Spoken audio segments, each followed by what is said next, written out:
Okay, great. Okay, so I'm just gonna Google my name. Um, so, my name is Djoann Fal. I am today. I'm working on several projects. I'm investor and entrepreneur. I code when I was 14. I've got to raise a couple of $1 million last couple of years. And today I'm the head of a group of 150 people across several locations in Asia. We have offices in Thailand, Hong Kong, Singapore, Vietnam, and I'm one of the founder of this group. It's called GetLinks. And we're one of actually the first company to be funded by Alibaba in South Asia. And the second one is Lazada, which is a multi-billion-dollar company. Maybe some of you know it if you live in South Asia.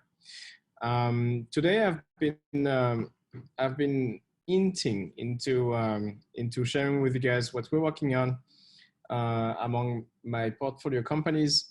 And I think it's really on point. So not sure if you guys are in the US, Europe, or which country are you from? Maybe we do a tour. So maybe Ross, you tell me, you can tell me or you can write on the chat which country you are, so I can understand better of the audience, and I can tailor my pitch on that. So everyone, feel free to share your country on the chat, and so I can understand where you guys are. Okay. Germany from Ross. Okay. India, welcome. Okay. Harun, good to see you. Okay, so good. So Ron and I are here in Bangkok, right? Ukraine. So many of you guys got this news, and you try to avoid it now by not opening your phone and looking at Facebook news about the COVID, right? So I'm gonna talk only 1 second about it, and then we're done. For our country in Thailand, we got 7 million people to lose their job last 6 weeks. And this is the biggest unemployment event since the last World War, right? So every country are being actually not hit by a virus, but every country in the planet are hit by the virus of not being employed and missing incomes. So to me and my friends and my employees, we've been brainstorming how can we do something for these millions of people who won't be able to eat unless they get government support. And in some countries which are not as supported as in Europe or in France, my country, we don't get any cash if we're not working, right? So it's been a big topic. Vietnam is 20 million people who got to lose their job last couple of weeks as well. So what can we do in that case, aside of praying God that this thing stops, right? And the market reopens. So I've been touring around with a couple of my friends, some of them from McKinsey, some of them entrepreneurs like me in tech, some of them from United Nations. And I've been seeing this United Nations and ILO, International Labour Organization, May 1st work from home challenge, right? And I thought it was pretty cool. And we've somehow snowballed this to become a campaign, which I'm gonna show you guys the screen with, a campaign to support the unemployed people in the country by having 100 companies last 3 weeks that join to create employment opportunities that are achieved remotely from work from home, because a lot of people actually have computers and at least a smartphone, so they could operate on remote jobs. And I know for you guys, maybe you're used to doing remote job because you're doing that every day as a software engineer or as just a nerd like me. But for a lot of these people, that doesn't come in their mind first, right? That they could make an income through remote platforms. So we've been putting that out. And here is what we've got. last 2 weeks. I think you guys can see my screen, right? So we've put together something called the Remote Job Festival. It's a non-profit 1-month online job fair and conference to inspire our country, Thailand in that case, job seeker to upskill careers and find new remote opportunities to work from home and make an income during the COVID-19. We've got already more than 100,000 job seekers to go onto our platform within the first couple of days, and we gathered more than 5,000 remote jobs from all around the world, but mainly in South Asia, gathering up more than 100 companies and more than 20 speakers to come and share their support for the cause. We got the Ministry of Labor as well as the Ministry of Technology and Science to join, and they have been doing the opening of the conference. And that's how hot of a topic it is. I could get onto the details, but I want to use the next 10-15 minutes as a Q&A and discuss how you guys are taking this problem and maybe turn it into an opportunity for your own country, right? And I hope what we've been doing here could be just an eye-opener that you can stay and watch Netflix, or maybe you can do something and do something that is worth your time. Because I strongly believe people who are doing something now in this dark time will be seen as the leaders when things go back, and when people remember what's and who have been there during COVID. This is your chance to step up. So yeah, we've got now a couple of celebrities, TV celebrities, actresses to share our hashtag and share our campaign. It's actually going so well that we're thinking to continue this campaign after May and make it in June as well in Thailand. And because we have some offices in other countries and some companies have partnered with us, like McKinsey, who wants to extend that campaign into Malaysia, Indonesia, etc. We're thinking to make this campaign regional. But why not global, right? And I think it's all start from an idea, and maybe you guys would want to join us and take this to your government, into your country, because again, this is the biggest event that is touching all the unemployed people everywhere, and you can do something about it now because you see that we've done that here in our country. That's it, guys. Now we have 10-15 minutes if you want to chat, Q&A, or we'd love to know what you guys doing as well. So yeah, ask me anything.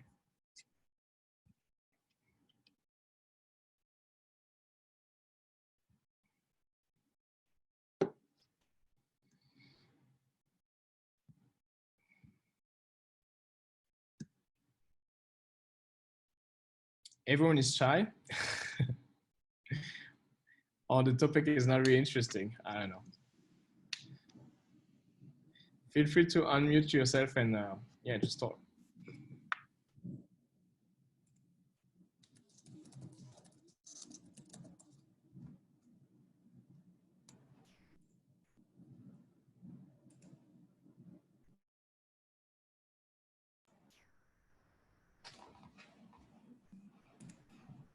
Yes. Hey. Yes. Can you hear me? Yep, you perfectly. Yes. Now, India also, we are facing a similar situation wherein we are trying to create some new sectors and understand how the remote the work fair is going to be. And it's quite interesting to know what you have been doing in Thailand. And considering the fact that we have a lot of entertainment business in India as well, I want to understand, was it different to have somebody from the corporate side and the official side than to have somebody from the, the glamour side? What is the difference?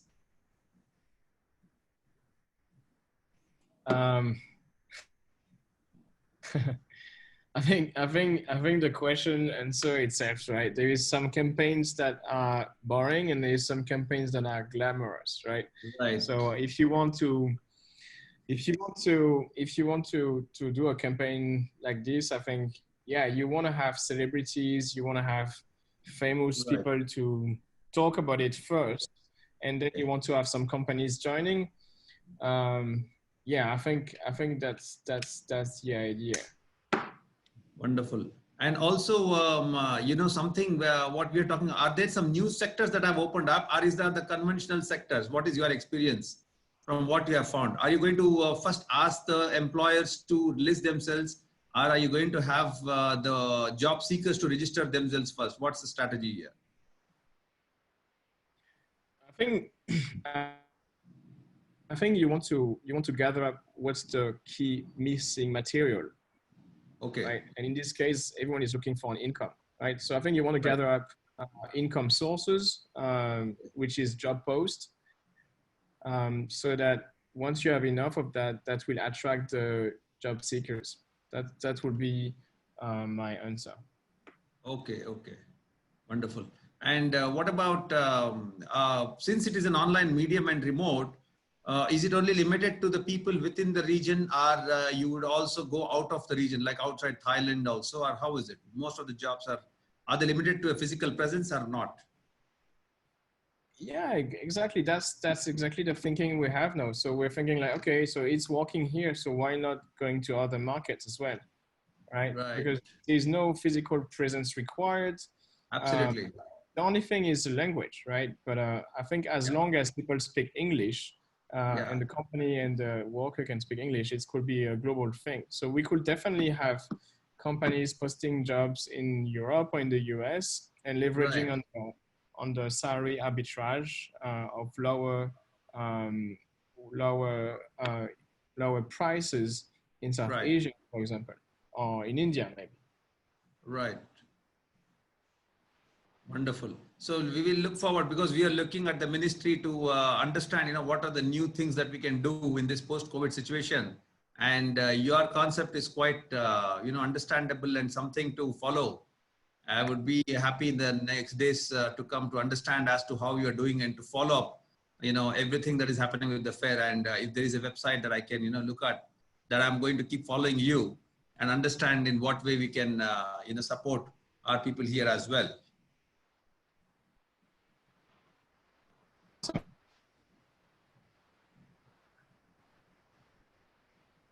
Chat just now. So, anyone, if you guys want to brainstorm ideas or get on a call with me next coming weeks, happy to follow up through Definitely. email. Thank you so much. Wonderful. Yeah, great Okay, stuff. guys. How do you think this is going to change the work market, like long term? Do you think this is a passing trend, or do you think the gig economy is going to be a more significant part of work life in the years to come? Yeah, this is exactly where what I thought was a fun weekend activity for Labor Day is now taking us to the Ministry of Labor, right? So this is a government question, right? And this is funny because where we thought it just what we do for fun with my platform, no, it's a government stake, right? And there is more people impacted by this unemployment, and there is probably more death that's going to occur or that already occurred in the country now with this unemployment situation, in terms of suicides, in terms of fights, in terms of legal fights and conflict, than what have created any war, any recent war in the region. These actually real numbers of suicides that have been committed last 6 weeks that are pretty impressive. And yeah, there's real consequences, right? So if you take that as a government, this is a real case of force majeure, actually. All right, and this is why many countries are now pressured to reopen up quickly. In Thailand, we got really lucky because the number of cases are very low, but countries like Singapore or even Indonesia will not be able to reopen their economy. Or if they do, that's just gonna go nuts in terms of the number of cases. So it's a government topic. And of course, this is where the logical next step for the situation is to make remote work the new normal, right? Because if the COVID becomes something that is a cyclical or a seasonal thing, every year we know that we will have a COVID or something similar to hit us, and we will have to take social distancing as a new normal. So in that case, remote work will also become the new normal. And this is where the 20 million people who got wiped out in Vietnam, even if the country reopened, they're not gonna get a new job, right? At least not in the hospitality or non-social distancing industries. So these people are gonna need to reskill themselves and find a new career, probably that is with a computer or with a smartphone, right? So they could operate that from home.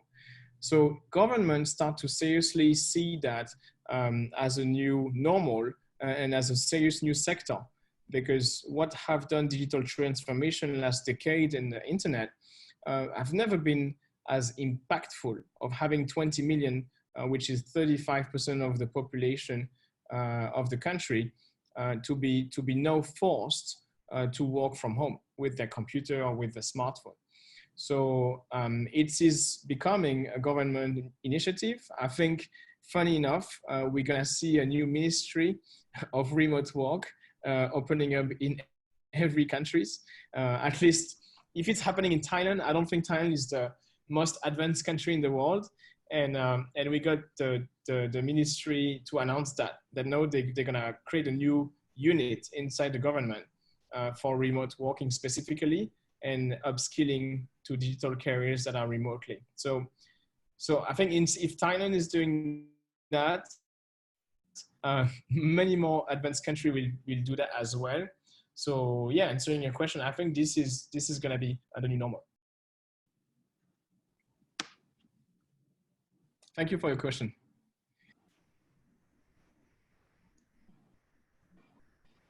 Hello.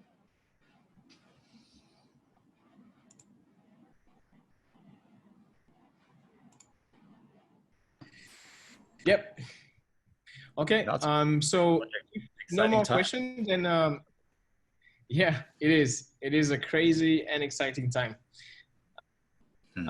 If not any more questions, then I will be leaving you guys now. But yeah, thank you so much for the interest, and I'll leave you my email if you want to say hi, or if you, need any contact or connection around that. I've just sent you a connect on the LinkedIn, so I will keep in touch, and we will see how we can synergize this. Awesome. Thank you so much for your attention, and yeah, keep it safe and stay positive. Yeah. Let's catch up soon. Yes. Thank you. Let's do it. Yeah. Take care.